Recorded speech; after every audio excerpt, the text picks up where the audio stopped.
بسم الله الرحمن الرحيم الحمد لله وكفى والصلاة والسلام على نبينا محمد المصطفى وعلى آله وصحبه ومن اهتدى بهداه اللهم أرنا الحق حقا وارزقنا اتباعه وأرنا الباطل باطلا وارزقنا اجتنابه مسلمانانی بەڕێز سەلام و ڕەحمەت و میهرەبانی خوای پەروەردگارتان لێبێ سوپاس بۆ خوا لە ئەڵقەیەکی تری زنجیرە باسەکانمان لە ژێر ناونیشانی میهرەبانتر لە میهرەبانی بە خزمەت ئێوەی بەڕێز و خۆشەویست گەیشتینەوە. بەڕێزانم، لە ئەڵقەی ڕابردوو باسمان لەوە کرد کە پێغەمبەری ئازیز و میهرەبانمان سەلامی خوا لەسەر بێ ئامۆژگاری کردوونی پێمانی فەرمووە لا تصاحب إلا مؤمنة، هاوڕێتی کەسانی ئیماندار نەبی نەکەیت، ولا يأكل طعامك إلا تقي، مەگەر کەسێکی لە خوا ترس و متەقیش نەبێ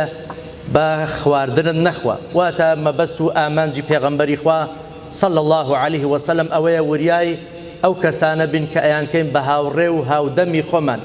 چونکە ئەگەر کەسانی لە خوا ترس و مسلمان نەبن لە جاتیەوەی دەستمان بۆ لای خوا بگرن بێگومان لە ڕێی خوا لامان ئەدەن، خوا پەنامان بدە. ئەو دۆستایەتیش کە لەسەر ڕێگای خوددا نەبێ جەل جەلالو، کە دۆستایەتی ئیمانداران نەبێ، الأخلاء يومئذ بعضهم لبعض إلا المتقين. خوای گەورە فەرمێ هەموو خەڵکی ئەوانەی کە هاوڕێ و هاودەم یەکن دەبن بە دژمنی یەکتر لە ڕۆژی دواییە مەگەر لە خواترسان نەبێ. چۆن لێرە هاوڕێ و دڵسۆزت بوو لە قیامەتش بە هەمان شێوە هاوڕێ و دڵسۆز و خۆشەویستت ئەمینێتەوە. بەڵام ئیسلام ئامۆژگاریمانەکە پێمان ئەڵێ نابێ بە دوای هاوڕێ و هاودەمێکی بگەڕێن کە نمونەیی و میثالی بێتن، بڵێن نابێ بە هیچ نەوعێک عیبێکی لێ ببینم، نەقسانی و ناتەواویەکی لێ ببینم. چونکە ئەگەر ئینسان وا بکە باوەڕم پێ بکە هەر خۆی عادز ئەکا و کەسانێک وا لێ حاڵیە نمونەیی ئەیانکە بە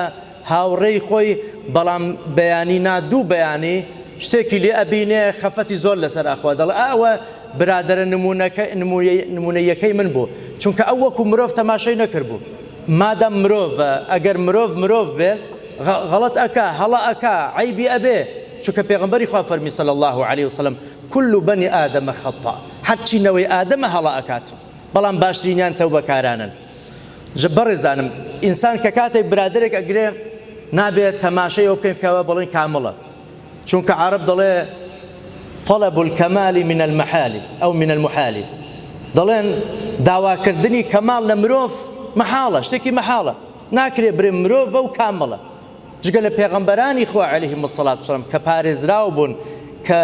مەعیەتی تەواوی خوددایان لەگەڵ بوو، کە مەعسووم بوون، ئەجینان مرۆڤەکانی تر هەمویان ئەبێت چاوەڕوانکەن ڕۆژێک لە ڕۆژان هەڵەیەکیشی لێ ببینین. شاعیرێکی عەرەب جوانی گوتووە، دەڵێ ومن ذا الذي ترضى سجاياه كلها كفى المرء نبلا أن تعد معايبه. دەڵێ باشە چ مرۆڤێکە کەوا ئینسان لە هەموو خوڕەوشت و هەڵسوکەوتەکانی ڕازی بێ. مرۆڤ ئەوەندەی بەسە لە جوامێری کە بڵێن بەڕاستی مرۆڤێکی چاکە کەوا عیبەکانی بە پەنجەی دەست بژمێردرێن، بڵێن ئەوەی هەیە ئەوەشی هەیە، کەواتە ئەوە بخۆی مرۆڤێکی چاکە، عیبەکانی کەمن، واتە زۆربەی ژیانی عیبدار نییە، هەر خۆی ئەوە نیشانەی چاکێتی مرۆڤەکانە. بەڵام سەیەکەم بەداخەوە ئێمەمانان زۆر جارم بەیەک عیبی نەک زۆر گەورە بچووک تەواوی مرۆڤەکە زەربی سفرەکەن، تەوا مقاتعی دەکەن، هەتا سڵاوێکیشی لێ ناکەینەوە. ئەوە هەڵەیە پێغەمبەری خوا وانە بووە سەلامی خوا لەسەر بێ. بۆیە بەڕێزانم، ئامۆژگاریمان ئەوەیە بۆ خۆمان و بۆ ئێوەی بەڕێز، ئەگەر هەر کاتێک لە دۆستێک خۆشەویستێک هاوڕێ و هاودەمێکی خۆی عیبێک نەقسانیەکمان بینی، تاوانێک گوناهێکمان لێبیست لێمان زانی، یەکسەر زەربی سفری نەکەینی لێ دوور نەکەوینەوە، بەڵکو پێویستە ئەگەر ئێمە ڕاست ئەکەین دڵسۆزی ئەو بووین، هاوڕێی ئەو بووین، ئەبێ لەو کاتەش نابێ بەجێ بێڵین، ئەبێ دەستی بگرین، ئەبێ ئامۆژگاری بکەین، ئەبێ وریای بکەینەوە. لە فەرمودەی عومەر خوای لێ ڕازی بێ هاتووە ئەرێ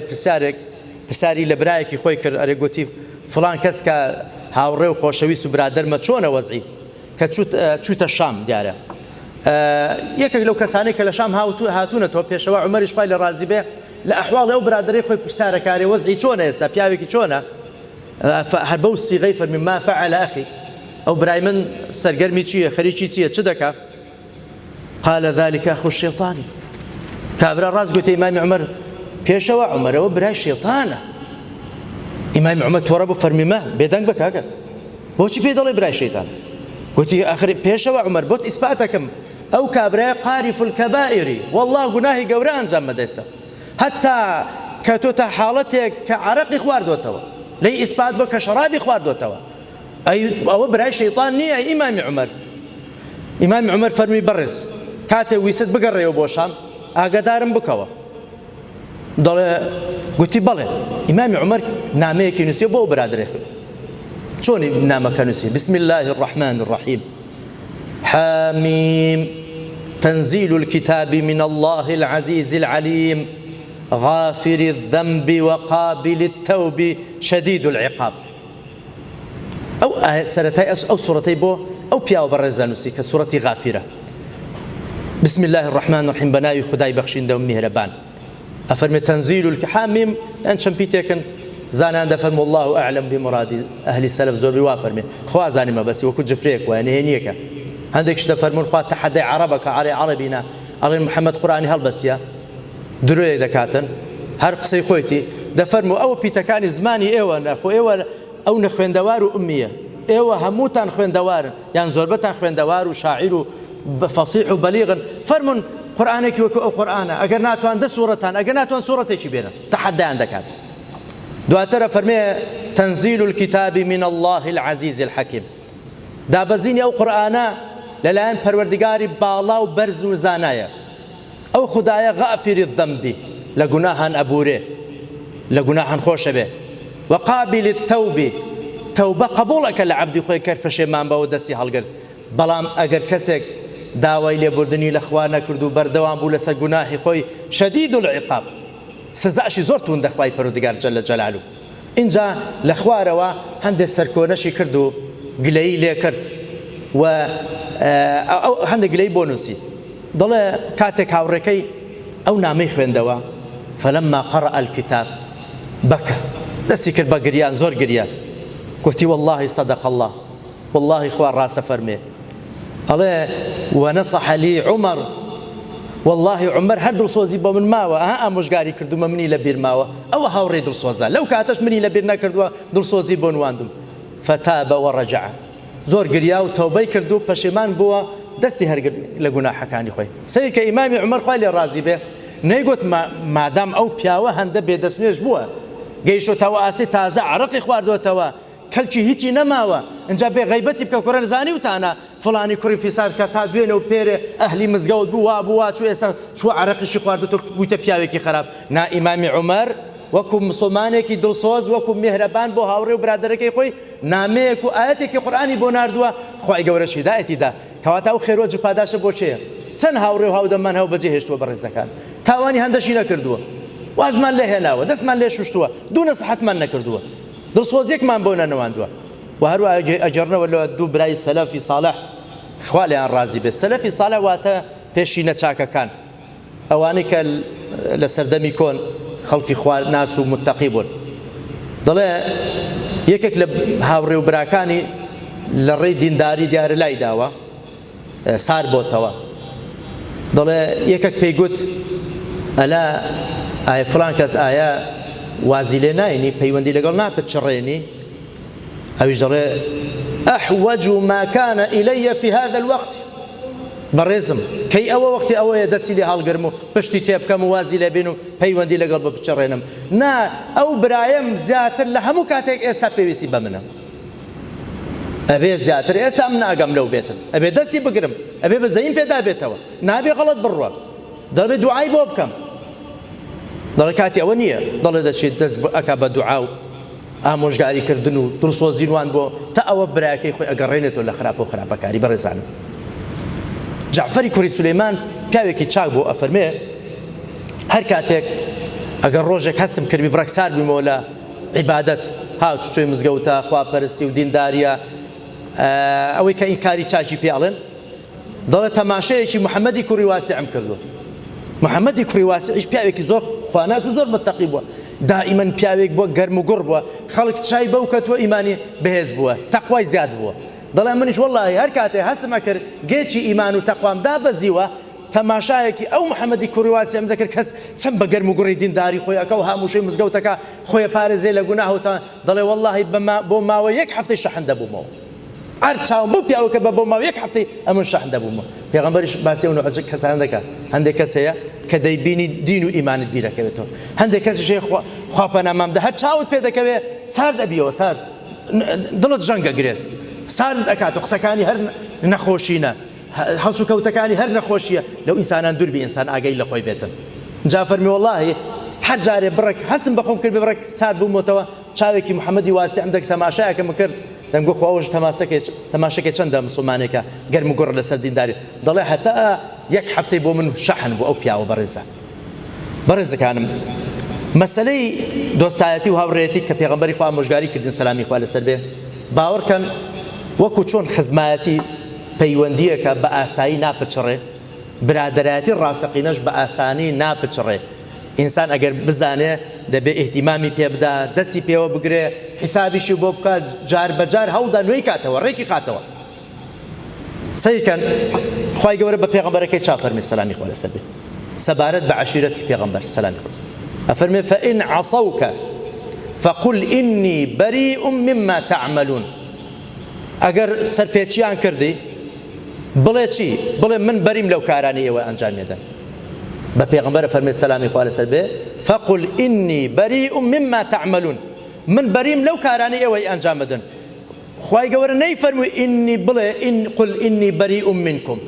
من لە ئێوە بەریمە تەواو خزمایەتیم لەگەڵ ئێوە نەما حاشا جارێکی تر سەڵاوتان لێ ناکەمەوە نا بڵێ لە کردەوەکانتان حاشا لەوان نا لە خزمەکان مەڵێ حاشا دەبێت خزمایەتی خۆت هەر بمێنێتن مڕعاتی حەقی خزمایەتی خۆت هەر بکەیت ئەو علاقەی پەیوەندیەکە لەگەڵ براتە لەگەڵ خزمتە نەسەبتە دەبێت هەر پەیوەندیەکە بهێڵیەوە هەوڵی چاچی کەیەوە نەک بەرەوە تازە سڵاوێکیشی لێ ناکەم ئەخرە و پیاوێکی خراپە نا دەبێت تۆ ئاگات لێبێ بەڕێزەکانم کەواتە ئینسان ئەبوو دەردا ڕۆژێک پێیان گوت ئەوە لە براکەی خۆت فڵان کەس تۆڕە نابێت ئەزانی چی کردووە ئەوەی کردووە یعنی خراپەیەکی فڵان کەسێکیان بۆ باس کرد فەرمی ئینەما ئەبغەض عەمەلە والله کاکە من لە کەسەکە لەو برای خۆم تۆڕە نابم لە کردەوەکەی تۆڕم ڕقم لە کردەوەکانیتی لە ئیشە خراپەکانیتی ئەجینا وەکو ئەو کەسەم خۆش ئەوێ هەر هاوڕێ و برای خۆمە هەر دۆست و برادەری منە بۆیە ها ئینسان دین فێرمانەکە قورئان فێرمانەکە پێغەمبەر فێرمانەکە صلی الله علیه وسلم ئەگەر کەسێکیش هەڵەیەکە ڕقمان لە هەڵەکەی بێت و قەی ناکە بەڵێ ڕقم لەو گوناهەیەتی لەو سیفەتەیەتی بەڵام ڕقت لە کەسەکە نەبێتەوە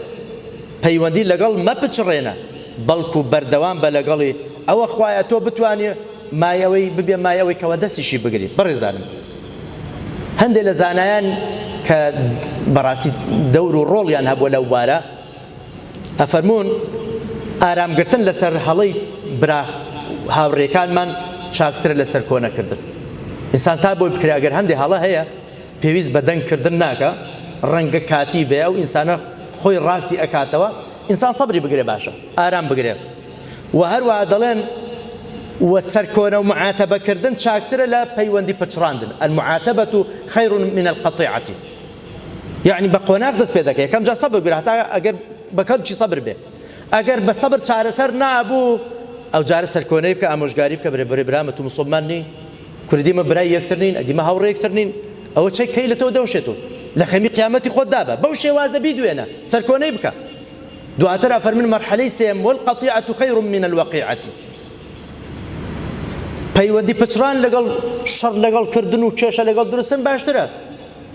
کاکە ئەگەر گەیشتە و دەرەجەی بەجێشمان ناکە جێ بە سەرکۆنە و ئەوانەش نادا مەرحەلی زۆری بڕێ بەرەو خراپەیەکی زۆر ڕۆیشتووە دەی کاکە لانی کە من وازی لێ دەین متەواو مەچۆ لەگەڵی بکات شەڕ و ئاژا و کێشە و